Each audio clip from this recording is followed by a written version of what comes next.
Salam Media Sriwijaya.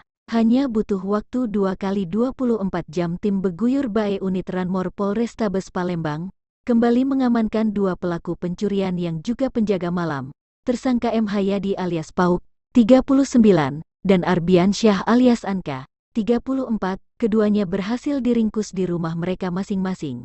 Rabu, 13/7, kedua tersangka, M. Hayadi alias Pauk, warga Jalan Kapten Syekh Lorong, Sekolah Kelurahan 24 Ilir Kecamatan Bukit Kecil Kota Palembang, dan tersangka Arbiansyah alias Anka, Jalan Kimarogan Lorong Swakarsa Kelurahan Kemang Agung Kecamatan Kertapati Kota Palembang, ditangkap atas laporan pelapor AC, 41, warga Pelaju Palembang.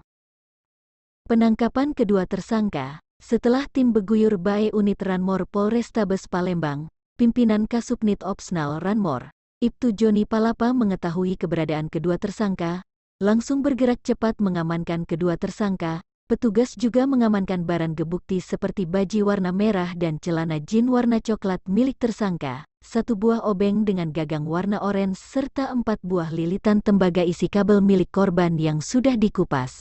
Selanjutnya kedua tersangka bersama barang bukti digelandang ke Mapolrestabes Palembang, di mana kedua tersangka Pauk dan Anka mencuri sebuah dinamo beserta kabel listrik di toko Maraton di Jalan Sudirman Kelurahan 16 Ilir Kecamatan Ilir Timur, IT 1 Palembang, milik Chin Kwet, 77, warga Kebun Manggis Kelurahan Kependean Baru IT 1 Selembang, pada Senin, 11/7 sekitar pukul 5.30 WIB. Sialnya aksi kedua tersangka ini ketahuan saksi, dan kedua pelaku berhasil kabur membawa hasil curian.